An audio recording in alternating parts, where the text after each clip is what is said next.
il n'y a pas de chat. Moi, j'entends un bruit de fond, là, d'un coup. Oui, Ah, ça y est, il n'y a plus. C'était ma voix, c'est ça? Et genre, qui parle, depuis c'est 5 chiant. saisons qu'on entend. Il y a bruit de fond, il s'appelle Monsieur Série. Merci, c'est gentil.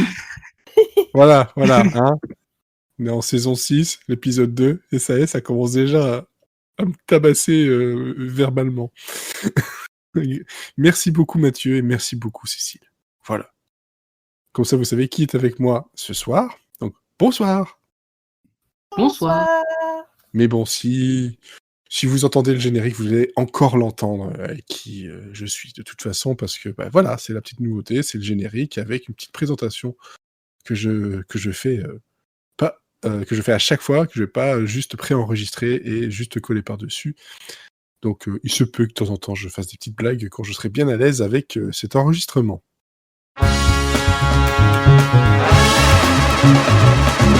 En préenregistré et peut-être même en pré-mâché, c'est Monsieur Serial Friends, saison 6, épisode 2. Pour m'accompagner ce soir, il y a Cécile et Mathieu. Et Grand Hôtel va en prendre pour son grade. Si, je vous le dis.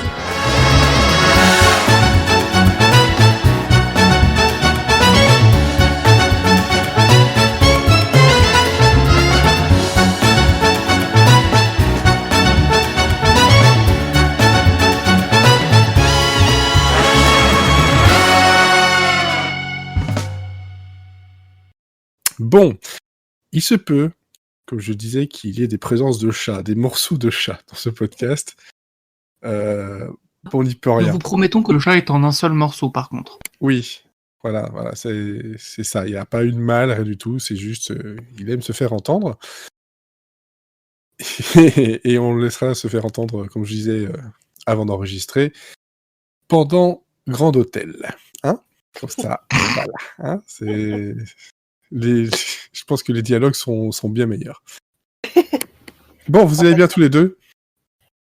Ouais, ça va. Ça va très bien, Ouais. toi. En 2 semaines, comme ça, on a eu le temps de regarder des trucs, je vois. Pour moi, il y a même eu tout l'été, donc ça va. Pas de soucis. Oui, pour toi, oui. Maintenant, Ton grand retour. Ton retour, c'est The l'épisode 2. comeback. Voilà, c'est l'équipe qui revient petit à petit de vacances. Hein, voilà, on aura la même chose avec Olivier dans, j'espère, pas très très longtemps. Ou même Florian, hein, parce qu'il était là pour l'épisode de Trial and Error qui était donc diffusé, proposé la semaine dernière. Mais non, il n'est pas là, ici, avec nous pour pouvoir parler série. Et on va directement commencer avec de l'actu. Parce que forcément, comme tu es de retour, Mathieu, tu as fait ton boulot comme il fallait. J'ai fait mon travail. Eh oui, exactement. C'est comme ça, moi. Allez, c'est parti pour l'actu.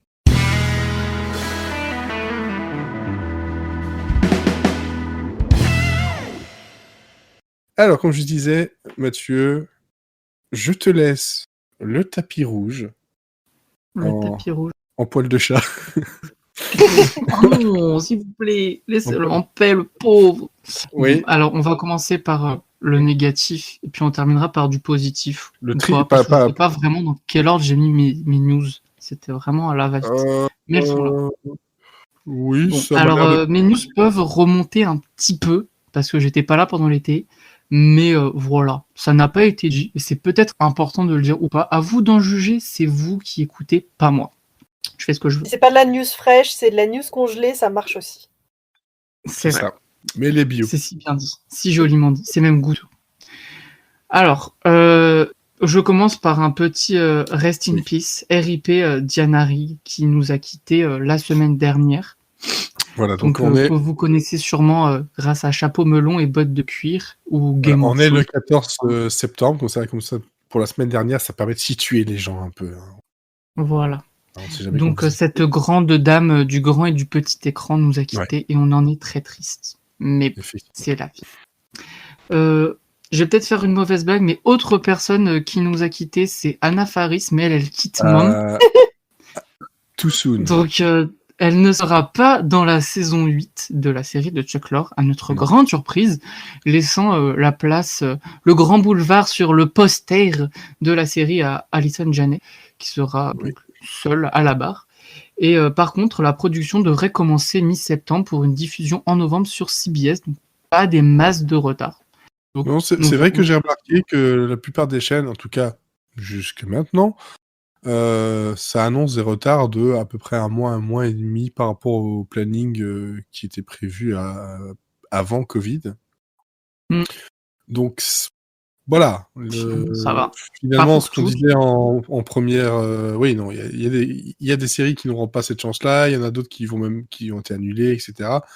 Mais par rapport à ce qu'on disait dans le premier épisode, ça semble être moins la catastrophe qu'attendu. Et puis, niveau nouveauté, il y a aussi des choses qui arrivent. Donc, voilà. Par exemple, ils arrivent à reprendre. Ouais. Ils arrivent à reprendre à peu près les tournages là en ce moment. On a des annonces tous les jours de ah oui, tiens, telle série est en train de reprendre. Ils mettent des photos de tournage, donc ça va. Pour l'instant, ça va. Et surtout que là, celle qu'on a vue. Euphoria est en tournage. Euphoria est en tournage, alors tout va bien.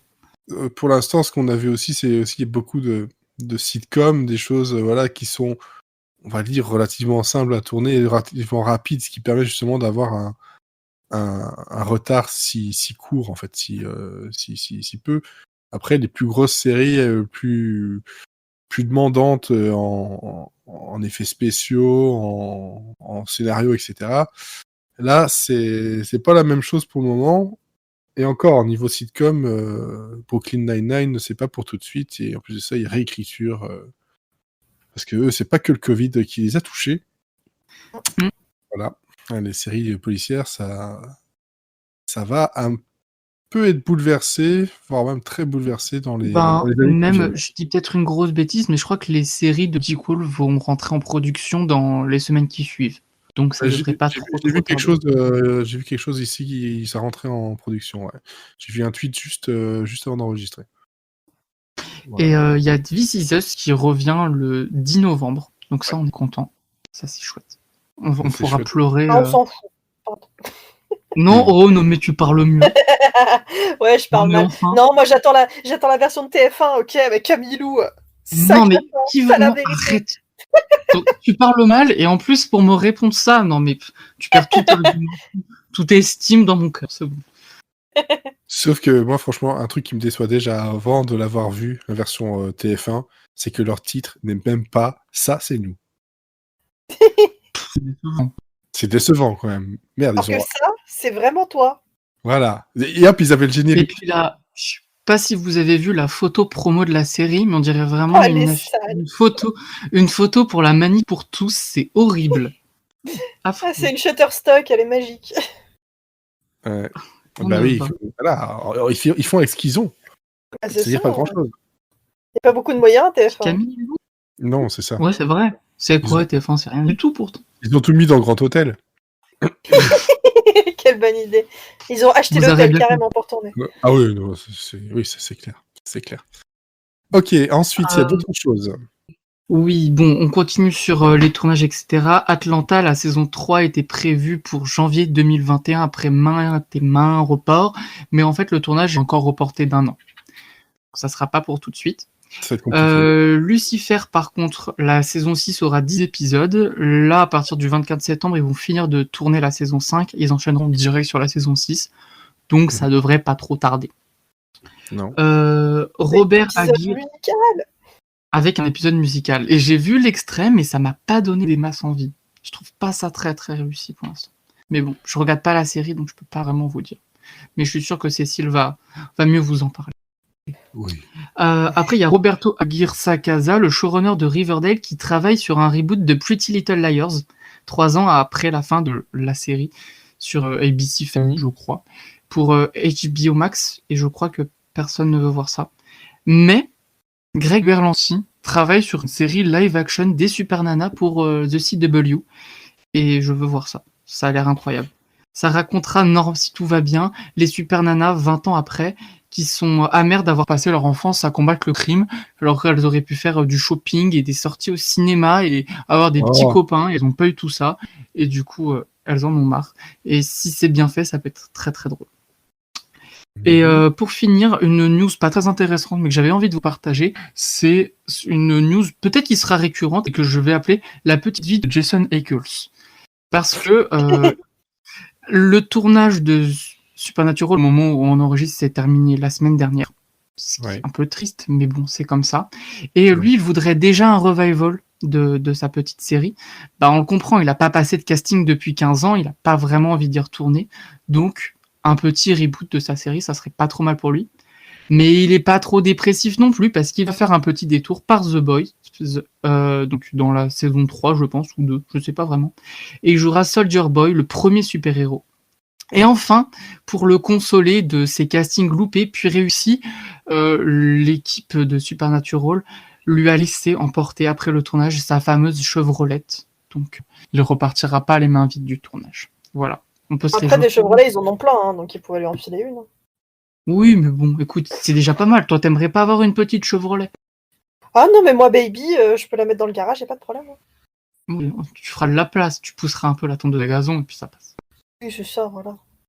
Par contre, par rapport à Jensen Ackles et The Boys, ça me paraît le petit clin d'œil de Rick Kripke, justement, qui est à la création des 2 séries, genre, allez, t'as un pote, ça fait 15 ans qu'on travaille ensemble, allez, viens, je vais te donner un petit rôle, histoire de faire un peu autre chose, quoi. Parce qu'en tout cas, il l'a pas fait pour Padalecki, donc lui... Oui, mais Padalecki, il a Walker, donc c'est ça, il s'est recyclé avant même que ce soit fini. Hein. C'est vrai que il a un grand avenir devant lui. Plus il vieillit, plus il ressemble à Chuck Norris, effectivement. C'était un rôle... C'est pour nous les plaire, pas vraiment. On verra quand on aura déjà vu un peu d'image de ce Walker Texas Ranger, machin. Hein? Parce que, bon, ça peut être très très bien, comme ça peut être MacGyver, le reboot. Dans les deux cas, on va bien rigoler. Ouais, c'est vrai. Alors, ensuite, je vois que c'est une news un peu pour vous deux, mais bon, voilà. Oui, mais vas-y, Cécile, fais-la. Cécile, tu peux la faire. Eh bien, j'ai une bonne nouvelle. The Walking Dead s'arrête enfin. Oui. Ça y est, la saison 11 sera la dernière. Donc, ils vont la séparer. Elle fera 24 épisodes. Ce sera étalé sur 2021 et 2022. Ouais. Par contre, ils ont trouvé la bonne idée de se dire que, quand même, il y aura plus The Walking Dead. Bon, non, mais vous inquiétez pas, on vous fait un spin-off. C'est pas assez. On vous met des petites cacahuètes en plus. 3 spin-offs. Ouais, ce sera le 3e. C'est ça. 3 ce sera le 3e. Parce que ils en ont prévu 3. 3 de plus. 3 de plus, mais attends, c'est déjà le 3e. Si on a Fear the Walking Dead, on a The Walking Dead World Beyond qui arrive là le 5 octobre sur Amazon Prime. Donc on va avoir une nouvelle série avec Daryl et Carol. Donc au moins c'est bien, on sait qu'ils meurent pas à la fin. Ouais, j'avais lu même qu'il y avait 2 spin-offs là-dessus. En fonction des sites. Sur Daryl moi j'ai lu qu'il y en avait un sur Carol, un sur Daryl. Voilà. N'importe quoi, non, ils vont en faire qu'un seul. Non, pour moi, non, il y a un seul. Moi, tout ce que j'avais lu, c'est qu'il y aura une 4e série de Walking Dead qui sera centrée sur Daryl et Carol. Voilà. D'accord, peut-être. Ça fait 3 spin-offs en tout. Ouais. Et attends, j'avais vu qu'aussi, ils avaient prévu de faire une anthologie. Ça, j'ai pas vu cette info-là. Il y a ça aussi. Et bientôt, ils vont pouvoir prendre des stock footage de vrais zombies dans le monde. Voilà. C'est pour ça qu'ils se disent c'est pas le moment d'arrêter les zombies, ça intéresse les gens. Voilà, il faut les préparer. Bon. Non, mais voilà, donc, une série sur Daryl et Carol, pourquoi pas, mais après tant de saisons de The Walking Dead, ils auraient juste pu les mettre plus ensemble dans la série de base et ça aurait été peut-être plus intéressant. Mais je regarde plus The Walking Dead, mais je crois de toute façon que ça reste les 2 personnages principaux, donc ça change pas grand-chose. Moi, j'ai arrêté il y a 2 ou 3 saisons, donc je t'avoue que je ne sais pas. Bon, après, ça fait partie de mes personnages préférés, donc tu m'aurais annoncé ça quelques années plus tôt, ça m'aurait plu. Quand tu étais encore dans la hype de la série, effectivement. Moi, j'ai tout rattrapé à la période Negan, et voilà, après, j'ai réarrêté après. Negan Renault. C'est ça. Mais bon.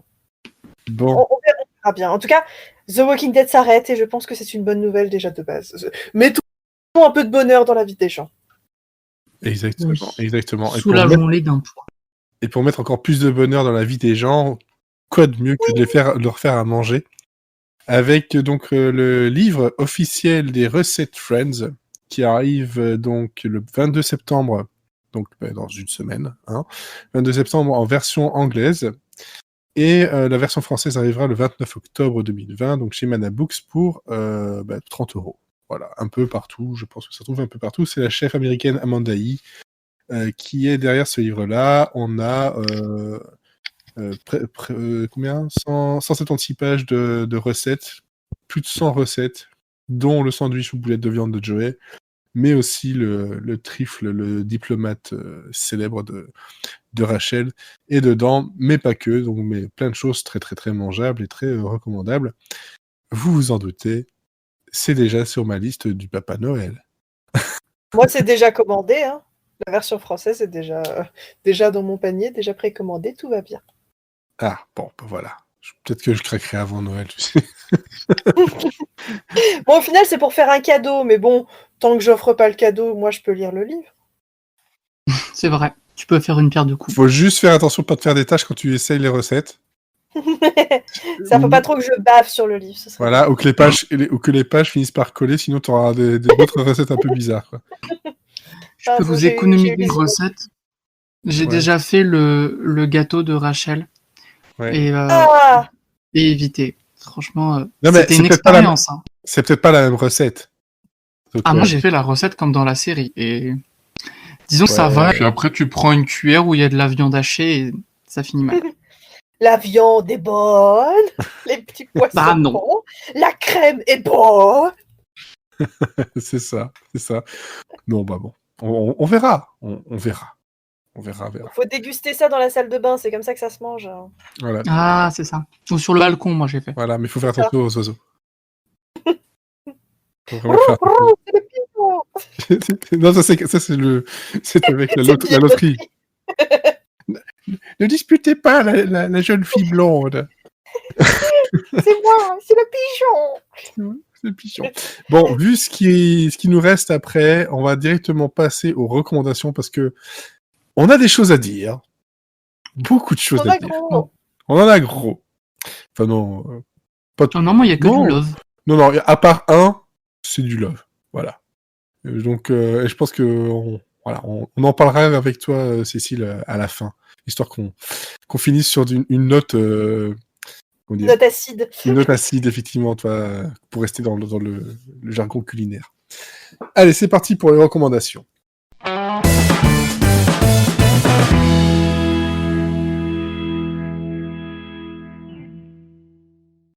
Alors, je suis en retard pour certaines choses. Il y a des trucs que je découvre bien en retard, parce que la première, c'est une série qui a été diffusée sur la BBC le 10 juin.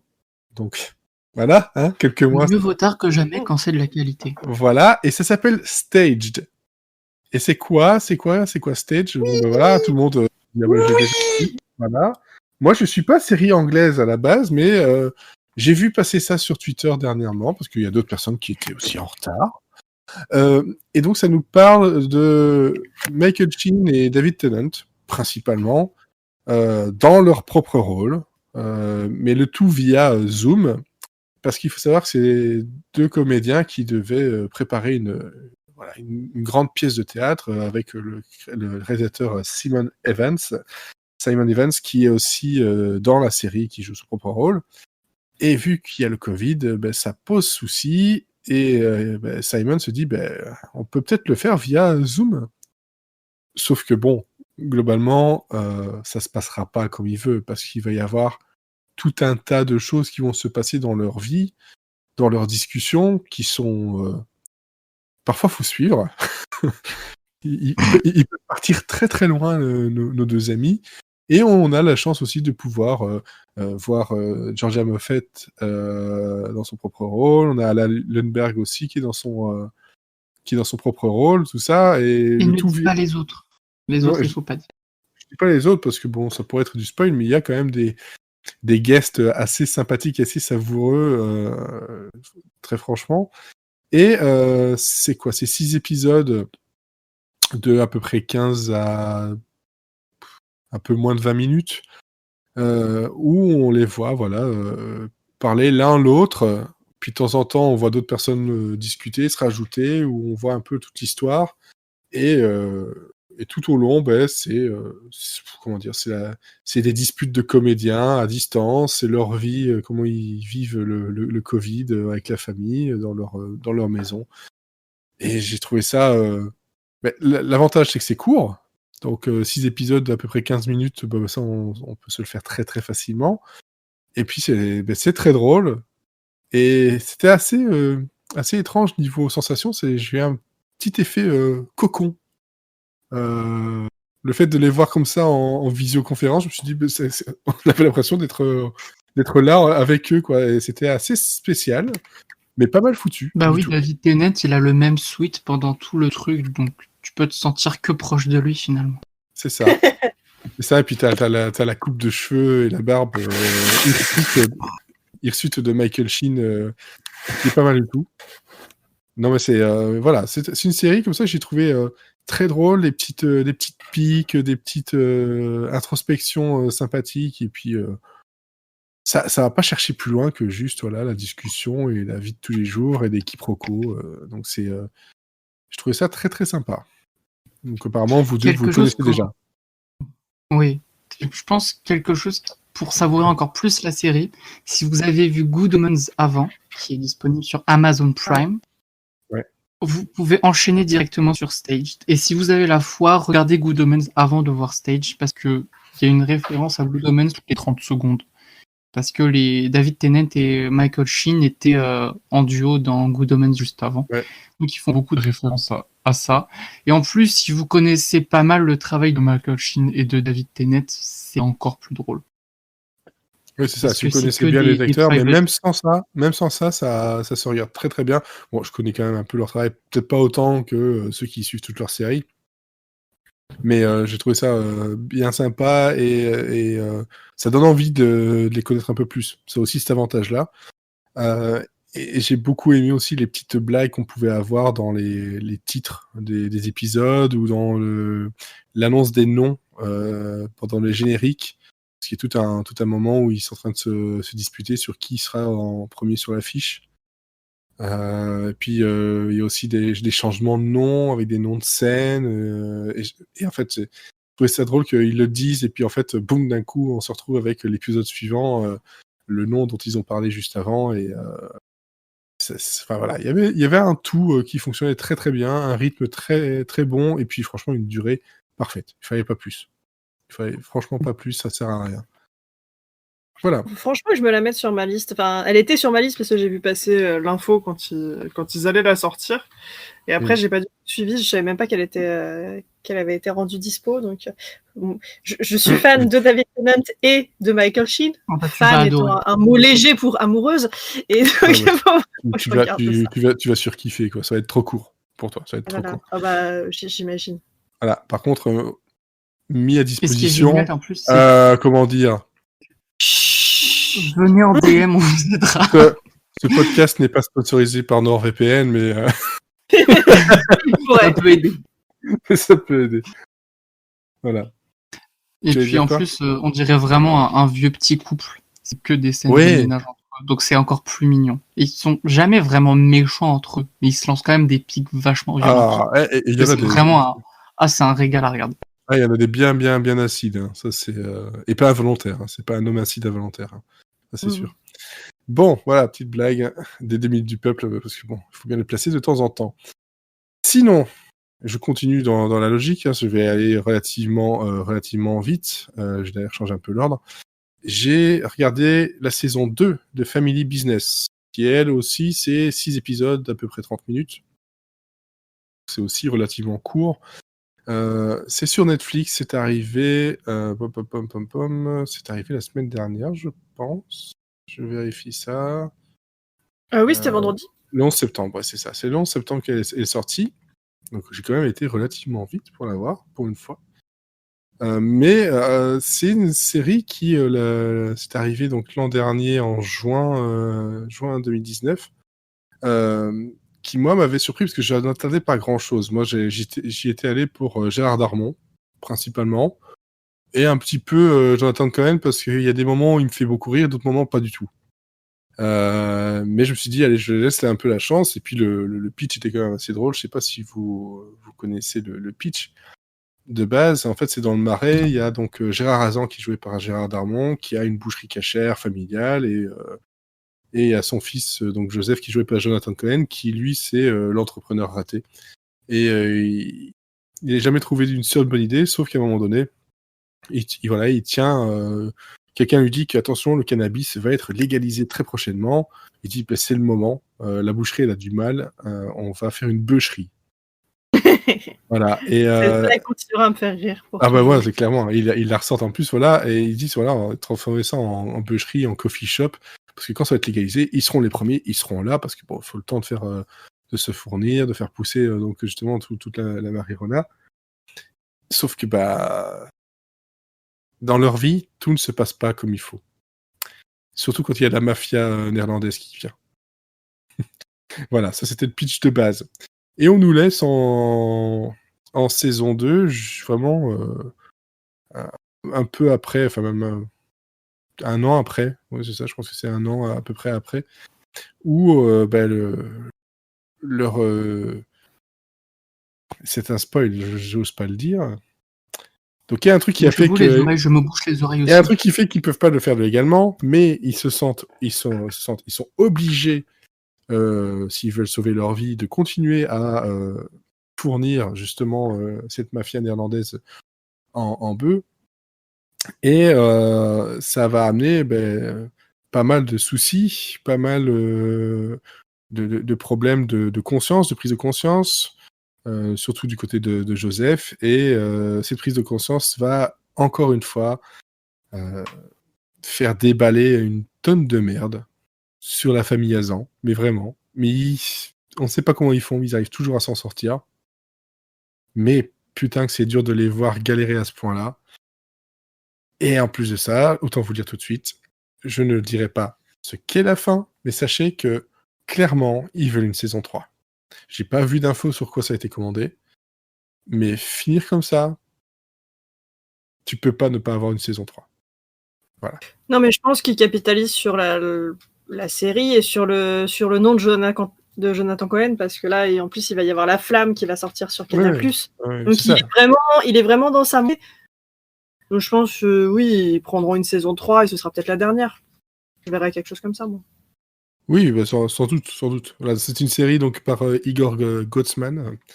Il avait fait avant ça un des films connus qui se trouve aussi sur Netflix, qui s'appelle Five. Yep. Avec Pierre Ninet, entre autres. Donc, trop bien. Voilà, c'est la même personne. Et en fait, je me suis éclaté encore une fois, même plus que dans la première saison. Beaucoup plus que dans la première saison. J'étais content de les retrouver tous. C'est bizarre parce que vraiment, c'est difficile de les aimer parce qu'ils sont tellement, ils ont tellement la loose, mais on s'attache à eux. Et puis surtout, on a Jonathan Cohen, je sais pas s'ils improvisaient, mais quasiment à chaque épisode, on a une petite vanne, genre une blague de papa, qui glisse comme ça, comme si de rien n'était, et ça passe très bien. Voilà, c'est pas un spoil, mais elle est top. Il y a, à un moment donné, il y a un van, donc la voiture, hein, le van qui est un vieux van des années 80, et Jonathan Cohen, en tout cas le personnage de Joseph, ne trouve rien de mieux que dire si, il est fan des vannes des fans des années 80, van jusqu'au bout des seins. Et il le dit de façon très sérieuse devant quelqu'un qui en a rien à foutre de sa blague. Et puis alors il fait si, Michel Sardou quoi. Voilà. Et ça m'a beaucoup fait rire. Il y a plein de moments où c'est très drôle et c'est moins. Il y a un côté un peu moins gore aussi par moments. Parce qu'il y avait un côté limite gore dans la première saison qu'il n'y a pas ici. Et encore, je dis gore, c'est pas The Boys ou ce genre de choses. Mais voilà, j'étais vraiment très content et ça se regarde très très facilement. Ça, c'était ma deuxième sélection. Je vous rassure, j'ai bientôt terminé parce que là, j'ai pas terminé encore. Je suis à la moitié sur 8 épisodes. Il y a Woke sur Hulu qui est arrivé, je pense aussi la semaine dernière. C'était le 9, je sais plus. Enfin, de toute façon, c'était la semaine dernière. Clairement, je suis en train de vérifier ça. Parce que la page ne s'était pas ouverte. Oui, c'est ça, c'est la semaine dernière, le 9, sur, donc avec donc Lamorne Morris, qu'on a pu voir dans New Girl, voilà, qui faisait Winston. On a aussi Blake Anderson, si vous connaissez Workaholics, vous devez voir qui c'est. Et on a Tim Murphy, qui lui, par contre, je ne connaissais pas. Et en gros, ça parle de quoi ? Ça parle d'un dessinateur de bande dessinée qui vit à San Francisco, donc joué par Lamorne Morris. C'est basé sur des expériences de créateur de la série, donc Keith Knight. Ici, Lamorne joue Keith, donc K2EF, donc ils ont juste changé un peu l'orthographe, Knight. Et on commence sur le mec, il va enfin rencontrer le succès, il va enfin pouvoir être partout aux États-Unis, il va être publié partout, ça va être génial, voilà, plein de fric, il va enfin pouvoir sortir de la galère. Et il va se passer quelque chose qui est très très dans l'actualité, justement, notamment en rapport avec la police, qui va le faire vriller au moment de justement faire son annonce de la syndication, quand il parle de ça. Et ce moment où il vrille, en fait, c'est le moment où, en gros, il se rend compte de plein de choses, notamment que beaucoup d'objets commencent à lui parler. Des feutres, des bouteilles de bière, des poubelles, voilà, etc. Il commence à entendre des voix, à avoir un éveil, hein, donc un éveil justement social, sociétal, et à se demander qu'est-ce qu'il peut faire justement pour arranger tout ça. Et plus il va essayer d'arranger les choses, plus ça va être compliqué pour lui. Voilà. Mais ça reste drôle, ça reste piquant, ça reste très très sympa à regarder. Et puis surtout, on a J.B. Smoove qui est la voix du feutre dans la série. Et juste pour sa voix, c'est quand même très très cool. Ça, pour l'instant, voilà, il y a 8 épisodes, j'en suis au 6e. Et c'est à peu près aussi une trentaine de minutes par épisode. Et moi, j'aime beaucoup l'ambiance que c'est. C'est pas le genre de série qui va sortir du lot, mais qui a un message à faire passer et le fait pas trop mal. Très franchement, parce que là, j'étais assez satisfait de ce que je voyais, et j'en attendais quand même un peu, surtout parce que j'aime beaucoup le comédien Lamorne Morris. Voilà. Donc je pense que ça, vous n'avez pas vu. Et puis aussi, dedans, il y a Nicole Byrne qui fait la voix de la bouteille de bière. Oui, j'ai pas donné tout le cast, mais il y a pas mal de personnes, voilà, qui sont au niveau des voix, etc., même d'autres comédiens qui sont aussi derrière. Mais vraiment, c'est très très très sympa. Par contre, j'ai un truc qui ne va pas sur le truc parce qu'il m'affiche plus la moitié de la page, parce que j'ai oublié quand même une comédienne dedans. Je prends IMDb, ça chargera beaucoup mieux. Excusez-moi de tout ça. Hop, j'allais dire, il y a Zachir Zamata qui vient du SNL, qui est aussi dedans, et Rose McIver, donc pour ceux qui connaissent iZombie. Voilà, qui est aussi dedans, qui a un rôle assez important. Ah ouais, maintenant je capte. Maintenant que tu le dis, bien vu. Adrienne, qui joue le rôle d'Adrienne, en fait. J'avais pas fait le rapprochement. Voilà. Elle avait pas les cheveux blancs, c'est pour ça.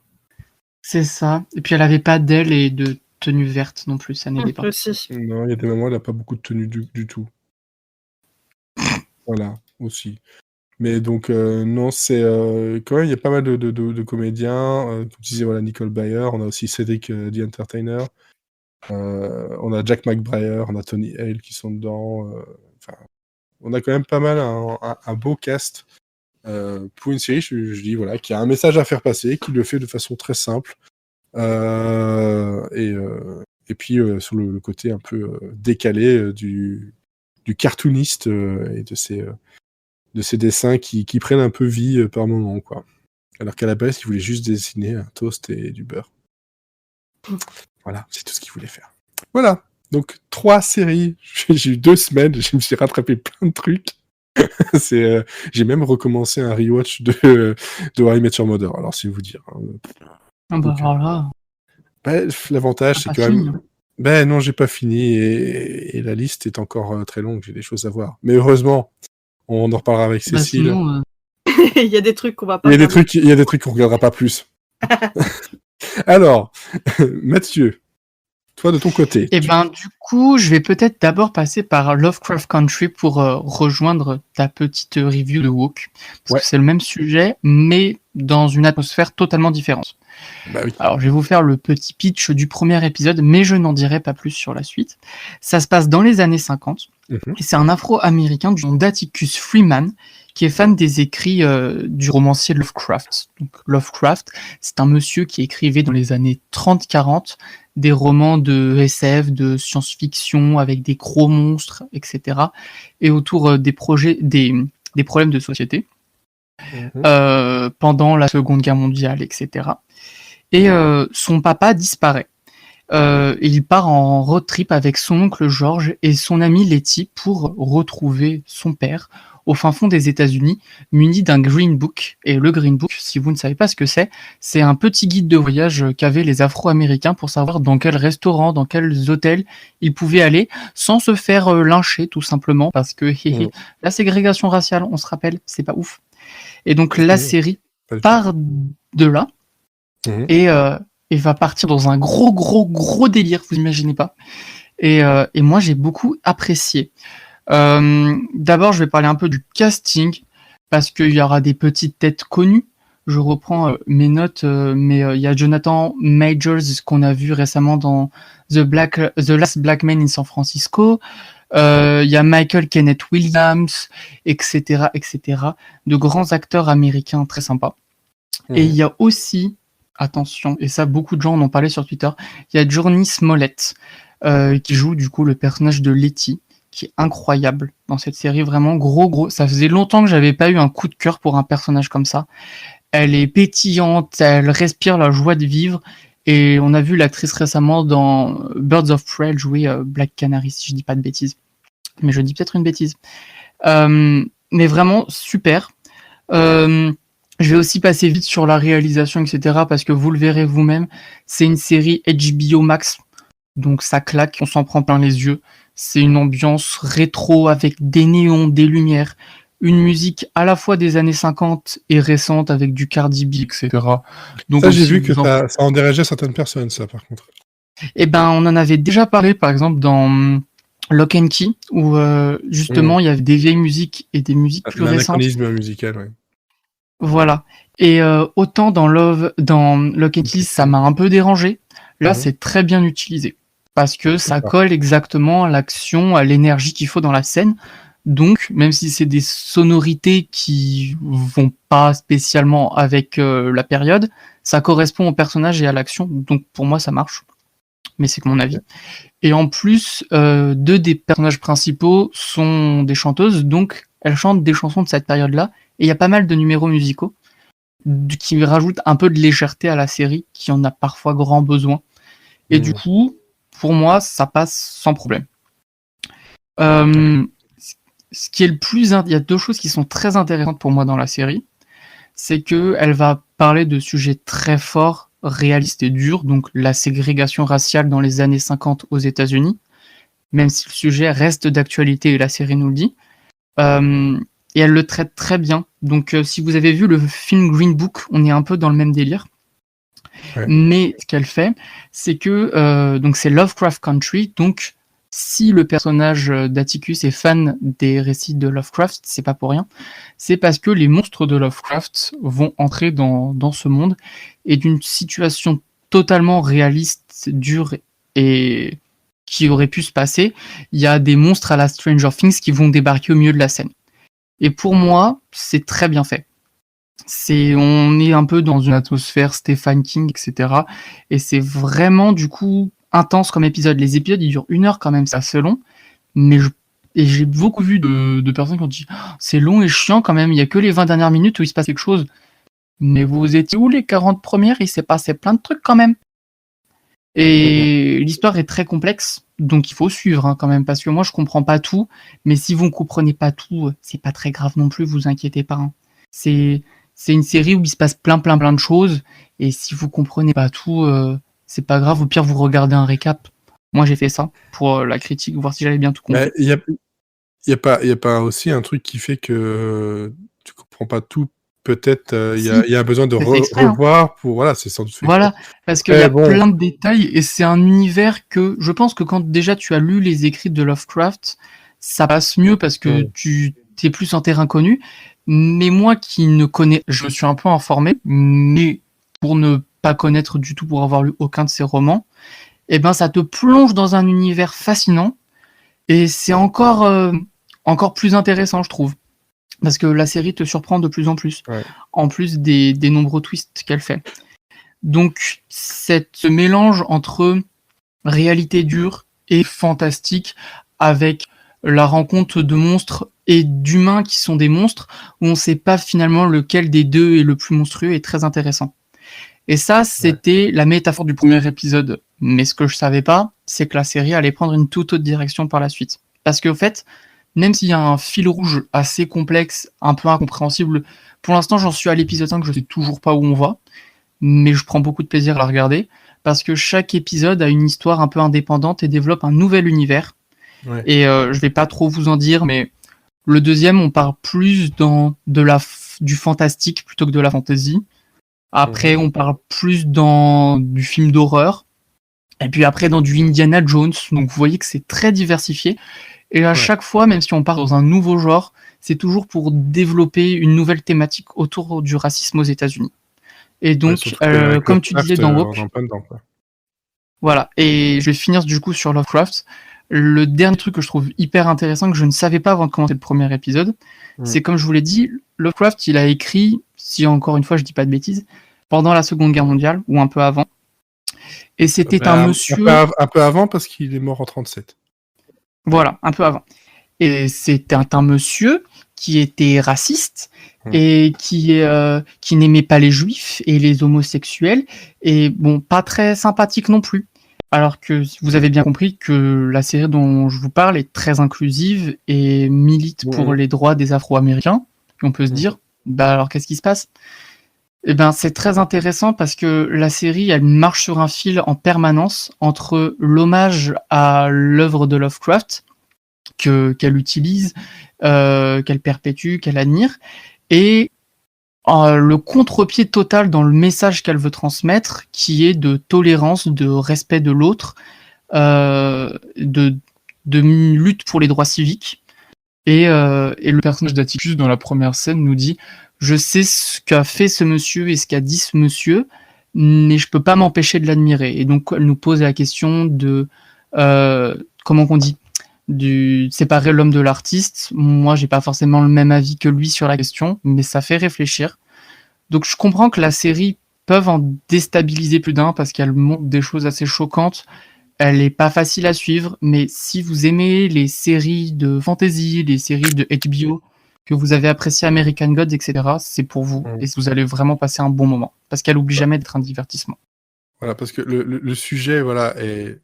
La base du sujet est le même, mais Woke est quand même beaucoup plus légère dans son traitement. Hein. On est vraiment dans le côté, voilà, la vie du dessinateur, ses relations avec ses potes, ses relations amoureuses. Voilà, c'est quand même... Le message passe, mais c'est quand même très très léger. Là, là c'est beaucoup plus lourd, beaucoup plus marqué. Mais comme je vous dis, moi je vais pas...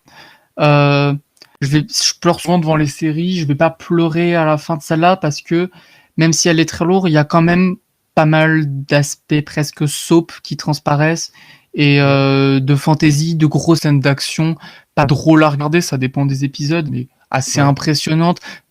Là, je vous dis, la fin du premier épisode, on est presque devant Stranger Things, quoi. Donc, elle oublie jamais d'être un divertissement et je trouve que là-dedans, c'est plus digeste. Ok. Et donc, je vois que tu as noté aussi Wizards comme autre série. Ouais. Là, je vais peut-être en parler un peu plus vite, mais pas sûr, parce que Cécile, tu le sais, on est un peu amoureux des contes d'Arcadia. On a peut-être un petit souci avec quoi. Bah, l'amour inconditionnel. Donc là aussi, dans les épisodes précédents, en 2016, il y a Guillermo del Toro qui a lancé un petit truc qui s'appelait Chasseurs de Trolls ou Trollhunters. Et on a appris au bout de 52 épisodes qu'en fait c'était que le début d'un long cycle. Et après cette série de fantasy, il a lancé Three Below, qui était la suite, Donc ça, c'était une série de science-fiction avec des extraterrestres. Et enfin, après des mois et des mois de flou où on n'avait aucune nouvelle de la série, elle est arrivée sur Netflix. Et c'est Wizards. Donc en français, c'est Mages et Sorciers. Et c'était très très très très très bien. Et la bonne nouvelle en plus, c'est qu'on pensait que ça allait être la fin avec les 10 épisodes, mais qu'ils ont changé leur plan et qu'un dernier film de conclusion est prévu pour 2021. On n'en sait pas plus, on sait juste que ça s'appellera Rise of the Titans, et j'ai beaucoup de hype dans mon petit cœur. Et donc en fait, Wizards, ça parle de quoi? C'est donc c'est le même univers que Trollhunter, mais le résumé de l'univers. Donc de quoi ça parle? Si vous avez vu, moi je dirais que si vous aviez pas vu Trollhunters avant de voir Three Below, ça allait. Si vous avez pas vu les Trollhunters avant Wizards, vous allez être un peu paumé parce qu'on reste sur les mêmes personnages. Donc regardez-les avant. Mais en gros, ça prend la suite de Trollhunters et Three Below. Et donc c'est notre petit groupe des défendeurs d'Arcadia qui se réunit pour affronter à nouveau un grand mal avec le retour d'un ennemi de la série mère, et ils vont devoir voyager dans le temps pour résoudre leurs problèmes, et vont atterrir à Camelot. Tu as parlé de Cursed il y a 2 semaines, bah voilà, encore à nouveau, le roi Arthur, la fée Morgane et le chevalier Lancelot sont encore là. Ils ne s'arrêtent plus. Et donc, ils vont devoir allier des techniques de magie et de baston avec des trolls pour sauver l'humanité dans un combat épique pour l'apocalypse et la magie. Et c'était trop bien. Parce que, c'est quand même DreamWorks Animation qui est derrière, donc visuellement, c'est magnifique. C'est-à-dire que l'épisode 6, je l'ai déjà vu 5 fois, ce qui est beaucoup. Et les personnages... La musique, on a Alexandre Desplat, quand même. Toujours... Qui n'a toujours plus d'Oscar pour ça, je ne comprends pas. Mais pourquoi il n'y a pas d'Oscar? Sérieux, c'est incroyable. Ah oui, Alexandre Desplat, il en a eu plein, mais pas pour Trollhunters. Il y a un problème. Moi, parce que c'est sur Netflix. C'est n'importe quoi. Parce que c'est sur Netflix, c'est ça. Et ben Wizards, c'est super drôle. Steve, il fait des blagues toutes les 2 minutes. Il se met à hurler tout le temps. Il y a même sur YouTube des compteurs du nombre de fois que Steve hurle par épisode. Et c'est vachement drôle à regarder. La romance entre Jimmy et Claire, elle est incroyable. Du niveau de Spike et Buffy. Vraiment, sérieusement, c'était ouf. J'ai vraiment peur pour les personnages parce que dans les contes d'Arcadia, même si c'est un dessin animé pour enfants, et ben les personnages ils meurent et après tu pleures. C'est affreux. Ils sont tous trop mignons. Les combats sont incroyables et surtout dans Wizards, les motivations des méchants sont ouf. C'est-à-dire que je l'ai déjà regardé 3 fois la série alors qu'elle est sortie il y a 1 mois parce que c'était tellement complexe que je me dis mais attends, pourquoi elle fait ça? Et en revoyant la série, je comprenais. Après, ça montre aussi que dans Wizards, avec un peu d'objectivité, il y a un problème, mais c'est pas vraiment leur faute. Et je me doute qu'il y a eu des problèmes de production parce qu'on n'en a pas entendu parler pendant très longtemps. Et je pense qu'ils avaient de la matière, tellement que la série est riche, je vous dis, je l'ai vue 3 fois pour tout bien comprendre, parce qu'il n'y a que 10 épisodes de 20-25 minutes, et on aurait bien pu en faire 30 avec tout ce qu'il y avait. Parce que des fois, dans un seul épisode, le personnage change 3 fois d'avis, et c'est assez logique, mais il faut suivre, quoi. Alors que dans Trollhunters, on a eu 52 épisodes pour une histoire, et même s'il y avait du remplissage, ça permettait le développement de certains personnages, et dans Wizards, on l'a pas trop. Ça va très très vite, on se concentre sur l'action, ça va du point A au point B, au point C, au point D très rapidement, et donc, avec 6 épisodes de plus, ça aurait été peut-être un peu plus digeste à regarder. Mais la série nous vend tellement de choses et tout ce qu'elle nous donne est tellement bon que j'aurais aimé en avoir un peu plus pour que ça soit plus cohérent et plus lissé sur l'ensemble. Mais vu qu'il manque quelque chose pour que ça soit vraiment quelque chose qui me marque, mais elle donne que du positif dans ce qu'on a. Donc moi, c'est gros bravo. Et je vous reparlerai très sûrement de Rise of the Titans parce que je suis jamais satisfait des contes d'Arcadia et j'ai encore envie de regarder Chasseur de Trolls. Jamais satisfait, jamais. Je serai jamais satisfait. Je serai jamais rassasié. Voilà. Parce que jamais satisfait. Mais plus que satisfait. Voilà, je suis plus que satisfait. Voilà. Et en plus, dernière petite chose, le personnage principal, c'est Isildur dans Wizards et il est doublé en anglais par Colin O'Donoghue, qui jouait le Captain Crochet dans Once Upon a Time. Et juste pour ça, mon petit cœur de fan était aux anges. Voilà. D'accord, très bien. Juste avant que tu retournes du côté de Netflix, toujours Cécile, je voulais préciser un petit truc, c'est que par rapport à Family Business, je sais pas pourquoi, vraiment, hein, je l'ai mis sur Twitter tout à l'heure, mais à un moment donné, je sais pas, j'ai fait pause, je suis parti dans le menu et je me suis dit, tiens, il y a d'autres voix que le français. Et je me suis dit, tiens, je vais regarder, il y avait allemand, je crois, espagnol et anglais, et je me suis dit, je vais regarder un petit bout en anglais pour voir ce que ça donne. Bah, c'est pas mal. Ça fait bizarre de regarder dans l'autre sens, en fait. Regarder de leur version originale anglaise, je sais pas, espagnole, etc., vers le français, c'est assez fréquent, mais de le faire l'effet inverse, ça donnait quelque chose d'un peu étrange, mais qui collait bien au personnage. Donc, je sais pas si ça marche bien en dehors de la France ou des pays francophones, cette série-là, mais en tout cas, ils ont de bons doublages en anglais. Voilà, ça c'est un bon point de ce côté-là. Donc sur Netflix, toi, tu regardes, ça n'a rien à voir avec Family Business, mais c'est l'enfer un peu. Ah oui, moi je devrais pourtant rattraper Wizards, mais j'ai fait un autre choix. J'ai regardé Lucifer, peut-être. Tout ça parce que tu voulais voir ses fesses. C'est ce que j'allais dire, tout ça peut-être pour les fesses de Tom Ellis. Je ne saurais vous dire, vraiment, c'est un secret. Donc Lucifer, pour ceux qui vivent dans une grotte, c'est quoi? C'est une série qui était à l'origine sur la Fox, qui est sortie en 2016, et qui raconte les vacances de Lucifer sur Terre. Parce que bon, l'enfer, c'est bien sympa, mais à gérer, c'est un peu galère.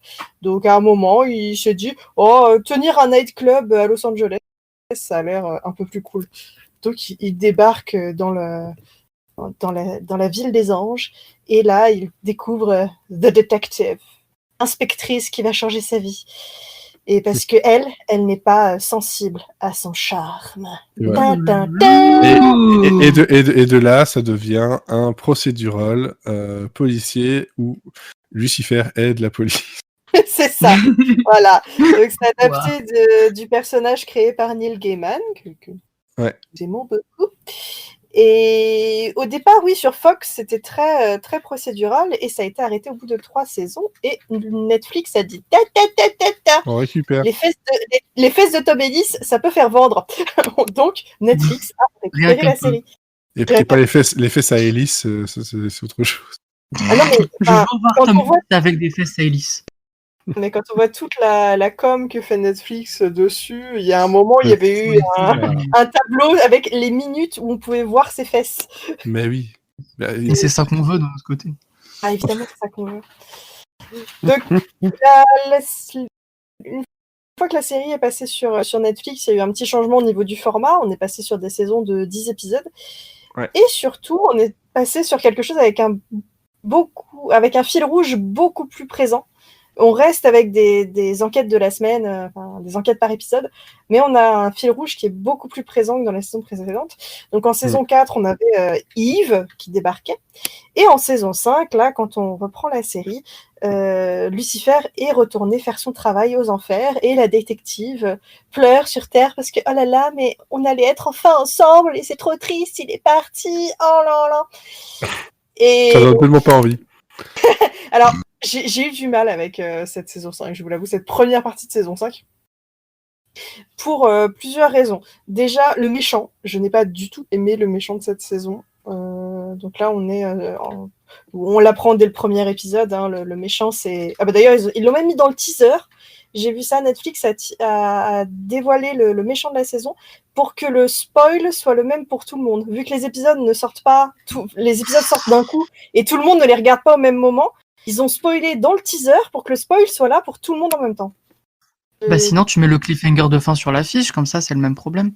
Ah non, mais je sais pas, j'ai trouvé ça bizarre quand même comme façon de communiquer, mais bon, c'était un choix volontaire de leur part, donc pourquoi pas.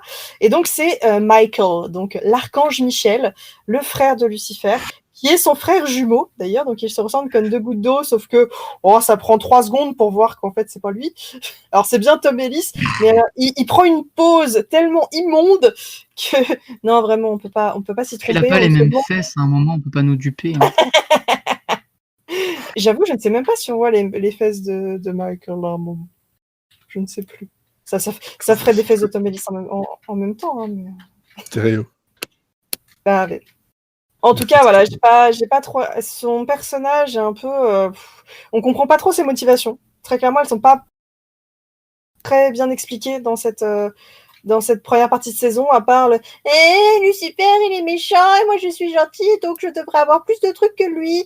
Enfin, c'est fatigant un peu. Ça fait un peu comme dans Supernatural, les anges qui pleurent parce que papa il s'occupe pas de nous et du coup on veut faire des trucs méchants comme ça, papa il s'occupe de nous. C'est un peu barbant. Et puis on tombe dans le syndrome clair de lune, c'est-à-dire que les deux protagonistes se tournent autour depuis 5 saisons, vont enfin consommer leur amour. Ouais. Et on sait très bien que ce n'est jamais une bonne idée dans ces séries-là. Alors, pour l'instant, le couple n'est pas trop dérangeant, parce qu'au final, ils mettent quand même beaucoup de temps à arriver à leur fin. Et le gros problème pour moi dans cette première partie de saison, c'est que les personnages secondaires sont recalés au 4e plan. On a vraiment l'histoire d'amour entre Lucifer et le détective, on a le méchant, et après... on a les enquêtes policières, et en 4e, voilà, on a les personnages secondaires. Et je trouve ça très triste parce que c'est eux qui font vraiment toute la saveur de la série, que ce soit Ella, que ce soit Amanadiel, etc., etc. On voit plus la fille de Chloé, la détective. Elle avait une petite qui s'appelle Trixie, qu'on voit pratiquement plus parce que la pauvre, maintenant elle est adolescente, elle a eu une bonne poussée d'hormones. Donc elle est beaucoup plus grande et elle fait beaucoup moins petite fille mignonne qu'on peut traîner partout. Elle a des boutons, on peut plus la montrer à la télévision. Non, on la voit encore, mais ouais, c'est vrai que c'est le problème qu'ils ont à chaque fois que les gamins grandissent d'un coup. Au final, on les voit beaucoup moins pour qu'on s'habitue au changement. Le temps qu'on soit plus choqué. Et puis, plus grosse déception, c'est le personnage de Maze, qui est un de mes personnages préférés. J'ai eu beaucoup, beaucoup, beaucoup de mal à comprendre cette saison. Donc, je peux pas juger encore la saison parce qu'on n'a pas eu la partie 2 et je pense que la partie 2 va rattraper beaucoup de choses parce qu'ils ont fait beaucoup de mises en place dans cette première partie de saison. Voilà, j'espère que la deuxième partie de saison rattrapera. Mais après, il y avait des épisodes qui étaient assez sympathiques. Il y a un épisode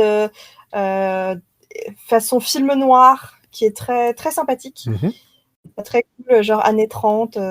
J'aime bien qu'ils prennent des libertés comme ça de ton et d'image dans les séries, donc c'était bien amené en plus et ça a servi le propos, donc je trouvais ça intéressant. Après, moi j'attends l'épisode musical, on en a parlé plus tôt dans l'épisode. C'est toujours un exercice risqué dans les séries, mais ça pourra pas faire pire que Grey's Anatomy, donc moi j'attends. On adore les épisodes musicaux. Ok. Il y en a eu des très bons, hein, Buffy, Scrubs, il y a de très bons exemples, donc moi je veux y croire, surtout que ils vont mettre Tom Ellis au piano qui va chanter, et moi je serai heureuse. Oh bah oui, ça suffit. Oh, Tom Ellis à poil sur un piano qui chante, avec juste la vue sur ses fesses. C'est bon. Il joue du piano avec ses fesses. Voilà. Pas forcément avec ses fesses. Oh, c'est le oh non. Elle passe. Non. Oh, tu as osé. C'est ça qu'on veut. J'ai rien dit. Non, mais franchement. Tu as l'image, c'est tout ce que je veux. Mais oui. Non, c'est l'image. J'ai même l'image de Tom Ellis en train de faire du piano et faire tung tung tung. Il est pas accordé. C'est les mains sur les hanches là, dis donc. Il est pas accordé. Voilà, c'était mon petit cadeau du soir, vraiment. Prenez-le, c'est un bonbon. J'espère que il y aura pas de bémol. Sinon, c'est plus difficile pour jouer. Bref. Si, mais il y a un gros bémol qui arrive là. Un grand bémol. Un grand bémol qui s'appelle Grand Hôtel. Grand Hôtel. C'est une série. Je suis sûr que votre critique désastreuse va me donner envie de la regarder, vous le savez ça. Franchement, ça dépasse l'entendement. Regarde la version anglaise, ça ira mieux. En fait, voilà, en 2011, tu as une version espagnole, la version originale. Oui. Ensuite, l'année dernière, en 2019, tu as eu la version américaine sur ABC. Il y a eu une version mexicaine aussi, je crois, entre les deux. Je sais pas, je n'ai pas ça dans mes notes. Je vais regarder parler. Voilà, j'ai vu que 2 versions. Et donc, depuis fin août, est arrivé donc en Suisse, en Belgique et en France via TF1, RTS 1 et la 1 pour la Belgique, qui est considéré comme un drame. Donc bah oui. C'est arrivé le 3 septembre sur TF1. Ce qui est assez drôle, c'est que c'est arrivé en Belgique et en Suisse avant. Comme toujours, parce que de toute façon, toutes ces chaînes-là étaient coupables de cette série, où on retrouve en tête d'affiche des noms comme Carole Bouquet. Oh. Voilà. Hippolyte Girardot, Bruno Solo, Annie Dupéré, Alain Fabien Delon. Oh là là, mon Dieu, c'est le pire. Non. Solène Hébert est pas mal dans son genre. Ah, mais elle joue son genre. Ouais, voilà. Et d'autres noms, voilà, que je vais pas citer parce que j'ai pas envie. Enfin, si, peut-être Victor Meutelet, parce que c'est quand même par lui que tout arrive. Alors, qu'est-ce que c'est ? Et puis qu'il est beau, tout simplement. Ouais, mais il a bien marché dans le bazar de la vérité, de la charité. Voilà, ouais, il est peut-être très beau, mais il joue très mal. Alors... peut-être. On lui en demande pas tant d'un autre côté. Ouais, mais là, à ce point-là, le crime, c'est pas ce qui se passe dans la série, c'est le jeu des acteurs. Donc, il joue Anthony Costa, qui se fait embaucher comme serveur au Grand Hôtel. Donc, c'est un palace sur la Côte d'Azur. Et parce qu'en fait, il se demande où est passée sa sœur, Amélie Pereira. Voilà. Qui était une femme de chambre là-bas, qui a mystérieusement disparu depuis quelques mois. Et ça, c'est le truc de base. Mais autour de tout ça, on a Margot, Solène Hébert, qui revient de New York, où elle a fait des études, voilà, elle a un doctorat, si j'ai bien compris, etc., qui revient dans la famille depuis la mort de son père qui tenait tout l'hôtel. Et on a en fait une affaire de revente de cet hôtel parce que c'est plus possible de tenir. On a des couples qui se sont faits, qui se défont, des coucheries à droite et à gauche qui font des petites surprises par-ci par-là, mais des surprises qu'on va venir. Mais ce type de surprise. À la même distance que la bite de Tom Ellis. Donc là, je vous laisse choisir la taille. C'est comme vous voulez. Et bref, c'est un mélange de plein de trucs. Parce que voilà, c'est un soap. Je savais que c'était un soap. Je savais que j'allais vers un soap. Mais il y a des soaps où t'as envie de savoir ce qui se passe parce que les acteurs jouent bien. Le montage est bon. Les dialogues, c'est pas du théâtre à la télé. En fait, tout le monde ne peut pas être Jane the Virgin. Non, tout le monde, en fait non, les Français ne sont pas capables d'écrire des soaps correctement, sans que ça devienne du théâtre de boulevard. Merde, vraiment, c'est...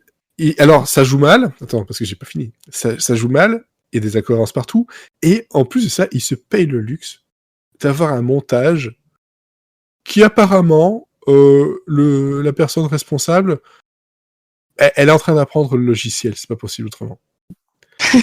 Dès le début de la série, dans le premier épisode, c'est des épisodes qui durent 45 minutes, heureusement, c'est pas très long. J'en ai regardé 2, c'était déjà beaucoup trop. Sur les 8, attention. Mais il y a un moment où ils aiment bien te montrer l'hôtel, etc., c'est joli, machin, et je sais pas ce qui s'est passé, mais il y a donc Margot qui s'est passé un truc, elle est un peu triste, elle va à la fenêtre, voilà, au balcon de l'hôtel, et la caméra recule, comme pour montrer comment elle est toute petite par rapport à toute l'immensité de l'hôtel. Sauf que ça dure quelques secondes, et puis après, en fait, tu vois pas tout l'hôtel, mais ça coupe et ça revient dans une autre vue, et là, tu te dis, mais qu'est-ce qui s'est passé ? Je te jure que j'ai cru qu'il y avait eu un problème dans la diffusion. Et ça arrive souvent. Il y a des coupures, des sauts de scène abrupts, à l'arrache. Voilà. Limite, j'attendais aussi à voir un petit écran qui disait média, comme on voit quand on a oublié de mettre la vidéo sur Adobe Premiere, etc. Média Hotline. Je m'y attendais, quoi. Je m'y attendais, mais non, c'est les acteurs jouent mal, tous, presque tous, en tout cas ceux qu'on ne voit pas beaucoup jouent bien, mais ceux qu'on voit tout le temps jouent très mal. Les prises de vue, parfois, ils te font des dialogues en champ contre champ, mais avec un gros plan sur les visages. Tu te dis, mais pourquoi tu fais ça? Ça n'apporte absolument rien. Et des incohérences que si les nanas sont enceintes, quoi. Pardon? J'ai les gros plans sur les visages, c'est utile que si les nanas sont enceintes, sinon ça sert à rien. Mais c'est peut-être pour cacher la grossesse. C'était la révélation de l'épisode d'après. T'as tout spoilé. Ah non, j'ai tout dit, mince. Ah oui, ça par contre, t'es pas loin de dire vrai en plus. mais bon, bref. Ils jouent tous très très mal. La flic qui vient enquêter, parce qu'il y a un truc qui se passe, mais je dirais pas quoi, hein, avec le fils de Long là qui joue comme. Mais il joue pas. Il joue pas. Je peux même pas utiliser ce verbe, c'est pas possible. Il joue pas. En fait, le mec, il est en roue libre. Ils sont tous en roue libre tout le temps. Il y a aucune direction d'acteur. Et s'il y en a, ben en fait, c'est sans doute un gosse de 5 ans qui le fait. Il y a rien qui va, quoi. Et moi, pourtant, j'étais à fond pour me dire, j'ai envie d'un truc avec, tu sais, avec des crises, des révélations, des jalousies, des machins. J'avais envie d'un... Pardon ? Saga de l'été, quoi. Voilà, je voulais une saga de l'été, un soap, un truc genre, tu mets ton cerveau sur le côté et puis voilà, tu suis le truc, tu rigoles, mais là, tu t'as même pas envie de rigoler tellement c'est mauvais. Et non, mais en plus de tout ce que tu as dit, pour moi, le vrai immense problème, c'est que l'intrigue est très mal servie. L'intrigue nous est très mal présentée, parce que j'ai vu la version américaine en entier, et je me suis rendu compte... Mais c'est la même ou pas du coup? Et mais c'est exactement la même histoire. Il se passe exactement la même chose, sauf que il a fallu en fait que je me souvienne de la version américaine pour me dire ah oui c'est vrai il y a cette intrigue là parce que par exemple le Delon là il rencontre deux nanas qui sont jumelles. Putain celle-là alors là putain. Mais c'est important à dire parce qu'en fait et en gros, il y en a une qui est un peu forte, qui est Louise Martin, et qui se sent pas très jolie, et sa sœur jumelle, mais qui ne lui ressemble pas du tout, qui est toute mince, toute mignonne. Donc, elle s'attend à ce que Delon s'intéresse à elle, et en fait, non, Delon s'intéresse à Louise Martin.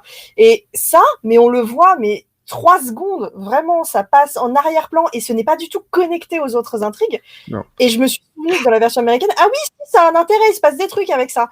Et vraiment, c'est en voyant ces scènes avec ces nanas-là, je me disais, mais pourquoi on voit ça? Pourquoi on nous montre ça? C'est quoi l'intérêt? En plus, il en parle pas du tout à côté, il a ses intrigues à lui, Delon. Donc vraiment, c'est toutes les intrigues sont déconnectées, les personnages ne se croisent pas du tout, alors qu'ils sont tous dans le même endroit, dans la même famille. Et ne serait-ce que l'intrigue principale de la sœur du héros a disparu, il en parle jamais, il fait très peu de recherches là-dessus, alors que dans la version américaine, il y a vraiment une importance. Tu veux savoir qui a fait le truc. Là, mais t'oublies carrément que ça existe, en fait. Ouais, oui et non, parce que tu as comme... voilà, il revient assez souvent, lui, enfin, uniquement le frère, parce que les autres, globalement... Ah non, ça que les autres s'en occupent pas, mais franchement, tu regardes par rapport à la version américaine, là, le frère, il en parle pas. Parce que il en parle vite fait, il dit son secret à un gars, vite fait, mais sinon il passe juste son temps à draguer l'héroïne, quoi, c'est tout. Et puis tu vois, il y a même pas utilisé pour arriver à ses fins au final. Voilà, c'est ça. Et il y a des trucs qui dans la cohérence, tout ça, et puis même tous les personnages sont caricaturaux, mais au point ça en est triste d'en arriver là dans l'écriture, c'est de la pauvreté d'écriture de personnages, alors que pourtant ils ont déjà une base qui a été faite. C'est une pauvreté d'adaptation, c'est encore pire. C'est le personnage donc de Anthony Costa, là, machin. Il vient, donc il est engagé, voilà, et soi-disant il a été dans plusieurs hôtels. Et c'est un hôtel qui a un grand standing au point de te dire tu restes célibataire, ça veut dire tu ne couches pas. Déjà, qui va te dire tu restes célibataire, tu ne couches pas? Bref, bon, ok, soit. Mais alors tu dis ça, comment ça se fait que tu laisses alors le gars avoir un tatouage qui dépasse de son col tout le temps? Parce que dans ce genre de truc-là, je doute très franchement qu'il laisse passer le moindre petit tatouage. Ou le moindre marque ou quoi que ce soit. Il y a des trucs, tu y crois pas. À aucun moment tu crois. le gars, il l'embauche, il y a personne qui vérifie. C'est genre à l'épisode 2, il fait « Ah, au fait, j'ai regardé tes références, il y en a aucune qui Oui, j'ai appelé, ils te connaissent pas. » Bah, fallait peut-être le faire au départ, en fait. Et ensuite, au final, le mec, on le voit jamais bosser. À aucun moment, tu le vois bosser dans l'hôtel. Tu le vois juste se balader, draguer la nana. Voilà, et tu le vois un peu bosser. Il met les viennoiseries à la fourchette sur l'assiette. Déjà, ça les énerve. Franchement, c'est ça. On lui dit ah oui, tu vas porter des serviettes. Et lui, il fait oh, une nana jolie, je vais aller lui parler. Voilà, je boire un verre avec. Enfin, c'est... Franchement, non. Regardez la version américaine, elle est pas ouf, mais vous aurez le divertissement pour lequel vous êtes venu. Là, franchement, les intrigues, on n'est pas inclus dedans, on n'est pas investi. C'est vraiment les scènes défilent devant nous et on fait mais pourquoi on nous montre ça? Je comprends pas. Et pourtant, dans le tas, il faut quand même retirer une chose qui, moi, en fait, m'avait vendu le truc que j'avais envie de voir.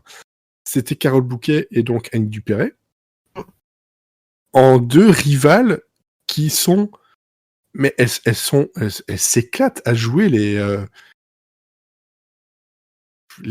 personnes, les manipulatrices, les bitches, en fait. C'est vraiment des bitches. Annie Dupéret, je trouve encore que son rôle est pas mal. Carole Bouquet, c'est vraiment la meuf. Faut pas que je souris pour pas péter mon lifting, donc ça tombe bien qu'il faut que je fasse la gueule. Ouais, mais ça... Moi, ça m'a pas plu. Non mais toi, ça passait, toi, genre dès les premières secondes, t'as compris qui elle était. Toi, c'est ça. C'est elle, elle est méchante. Faut le dire ce qui est, c'est que elle est machiavélique. Voilà, elle est un peu bizarre, mais dès le début, tu sais qui elle est. L'autre là qui joue Sam Bogador, là, le directeur, qui est aussi le futur mari peut-être de la fille justement de cet hôtel-là, qui est joué par Virgile Branly. Putain, mais ce mec, mais il joue pas, en fait, il a qu'une expression, mais il la tient tout le long. Et l'autre expression qu'il a, c'est de jouer le mec faussement amoureux. On sent très bien qu'en fait, il est juste avec parce qu'il a envie de rester à l'hôtel, il a d'autres envies. Mais il joue pas bien, ça non plus. T'y crois pas. Mais la pire, c'est... Enfin, l'une des pires dans les principaux, parce qu'elle, on la voit tout le temps. Margot, putain, Solène Hébert, elle joue, mais mal, mais tellement mal. Oui, mais là, les gens de TF1 s'attendent à ce jeu-là, parce que quand elle joue Victoire dans Demain nous appartient, elle a exactement les mêmes expressions, exactement le même jeu. Donc, les gens viennent pour la voir faire ça. Donc ça me gêne moins parce que c'est ce qu'on te vend. Ça va. Mais je comprends pas qu'avec le modèle qu'ils ont copié, ils l'ont mal copié. Vraiment, je comprends pas. Oui, mais c'est ça que je comprends pas. Le coup des intrigues où on n'est pas inclus, enfin où on n'est pas impliqué dedans. C'est à croire qu'ils ont pas compris le matériel de base. Ils l'ont pas compris. Ouais, c'est peut-être ça. Ils ont pas compris comment la trame devait être comprendre, quoi. Mais pourtant, franchement, j'ai l'impression qu'il c'est tellement fouillis dans plein de choses, et pourtant c'est 2 épisodes, et au bout des épisodes, t'es fatigué parce que il s'est passé un tas de trucs. De choses, hein. Il s'est passé énormément de trucs et pas grand chose d'intéressant en fait. Si, il y a un truc intéressant, mais c'est noyé. C'est mal présenté parce que toutes les intrigues seraient bien liées et tous les personnages, tu les verrais tous interagir et avoir une vie, vraiment un canevas fermé, quoi, pas des fils qui sortent de partout.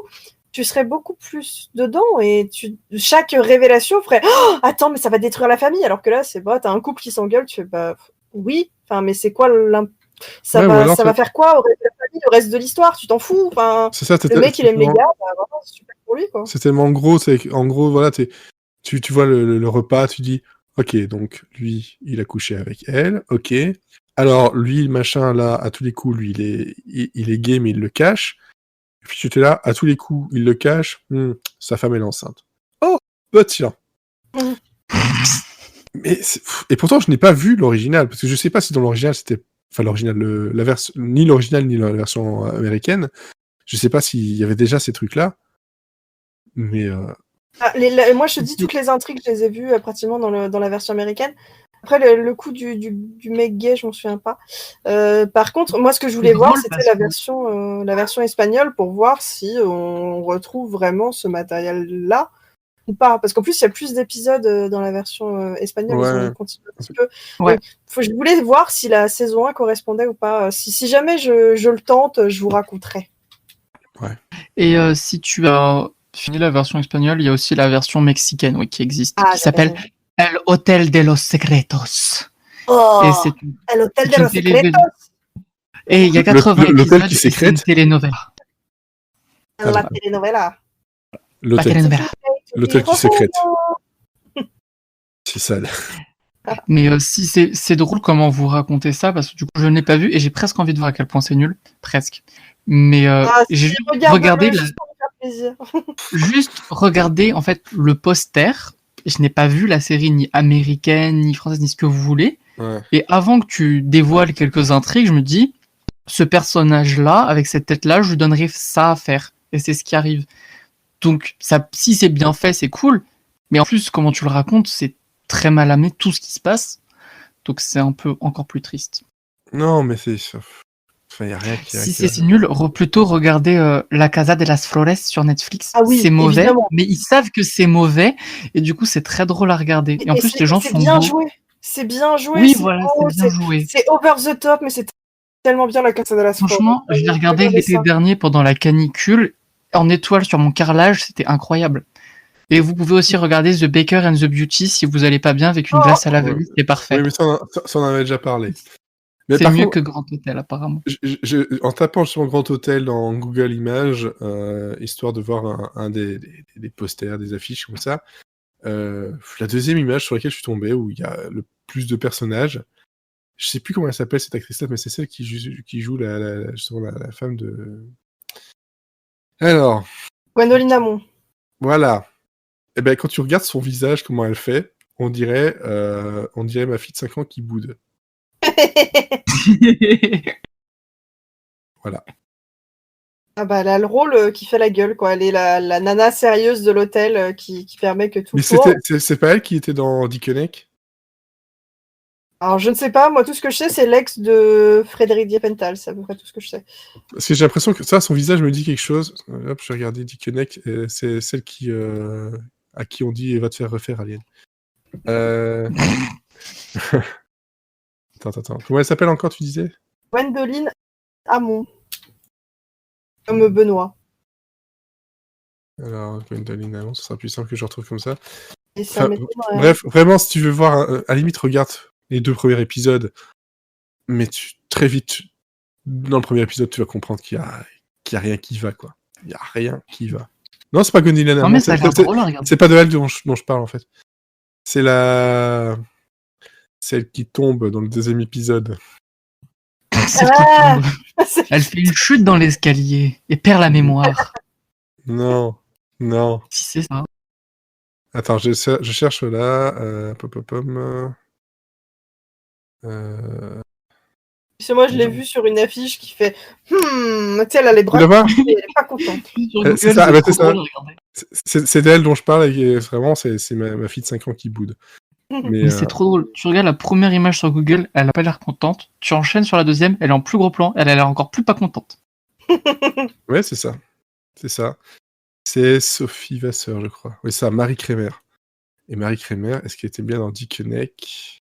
Oui, c'est ça. Et c'est bien elle. Ah oui, la blonde, ouais, ok. Moi, tu vois, qui a des boutons, là, enfin, qui a de l'herpès.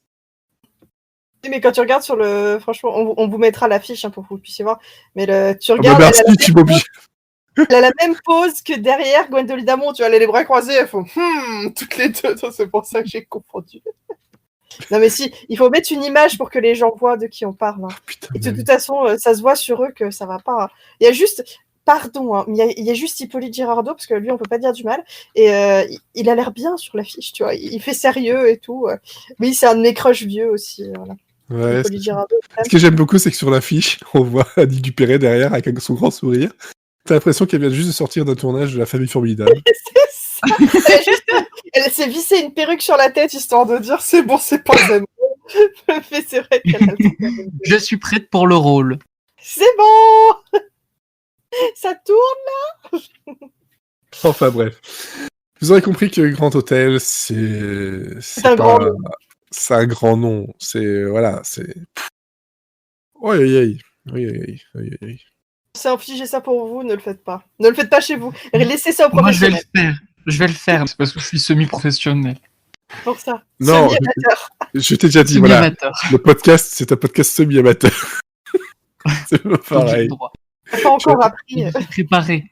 J'ai le numéro des pompiers à côté si besoin. Ouais, les pompiers. Tu nous appelles, on sera là pour faire pour te soutenir moralement, tu vois.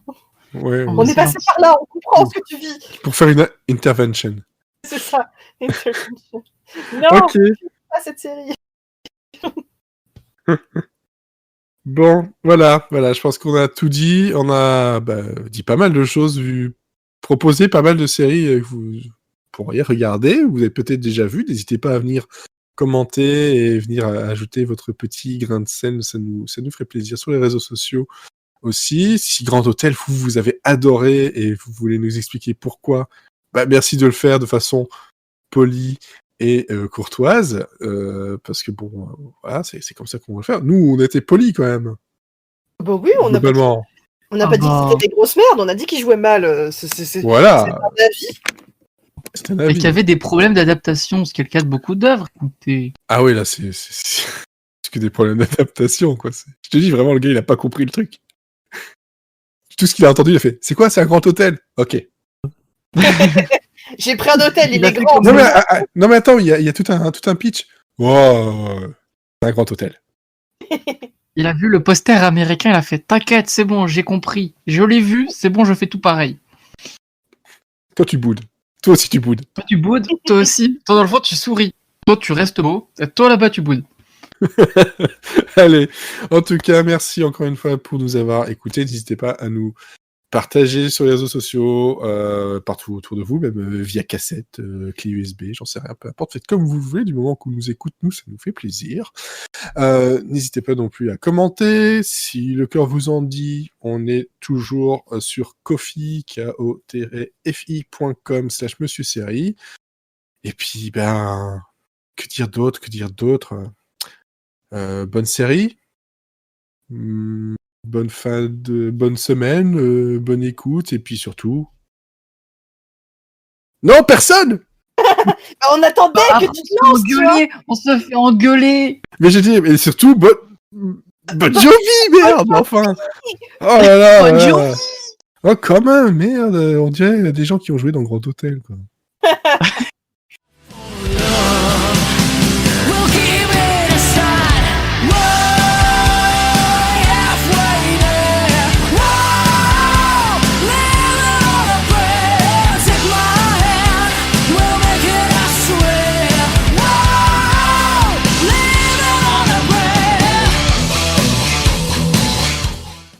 Ah bah oui, grave.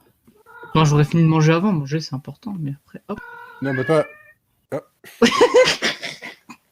Ça commence bien. Bonjour le chat. Ah oui, là, pardon, il risque de râler beaucoup. Bah, c'est pas grave, ça fait un invité. Il est très pas content en ce moment. Je sens que... C'est peut-être un bonus de l'épisode. Le chat. Ouais. En guest star, mon chat. Il s'appelle comment ton chat? On va pas l'appeler le jour. Il s'appelle Minou. Minou. Très original. Ah oui, c'était très original.